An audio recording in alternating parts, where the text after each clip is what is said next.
সকালবেলা উঠে যদি আপনি এই দুটো কাজ করতে পারেন তাহলে দেখবেন আপনার ওয়েট লস জার্নিটা মানে এই যে রেজাল্টস আপনি কত সুন্দরভাবে পাচ্ছেন। নাম্বার ওয়ান যেটা করতে হবে আপনাকে সেটা হলো সকালে উঠে কুসুম কুসুম গরম জল খেতে হবে। সেটা কিভাবে খাবেন? মলাসনে বসে 5 মিনিট ওই কুসুম কুসুম গরম জল সিপ সিপ করে খান এবং দেখবেন এতে আপনার যেটা হবে সকালবেলা উঠে প্রথম মোশন একদম ক্লিয়ার এবং তার সাথে গরম জল যেটা আপনাকে করবে এটা খুব সুন্দর আপনার মেটাবলিজমকে কিক স্টার্ট দেবে সকালবেলা উঠে।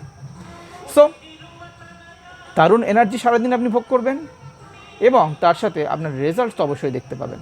সো এই রকমই কিছু ছোট ছোট ওয়েট লস টিপস যেটা ফলো করে আমি নিজে দুর্দান্ত রেজাল্টস পেয়েছি, প্রায় 20 কিলোর বেশি ওজন কমিয়েছি এবং ওয়াইফও প্রায় 10-12 কিলো ওজন কমিয়েছে। তো সেই রকমই ছোটো ছোটো টিপস আমি আপনাদের সাথে শেয়ার করছি। আরও জানতে হলে আমাকে ফলো করুন, লাইক করুন এবং এই কন্টেন্টটা শেয়ার করুন।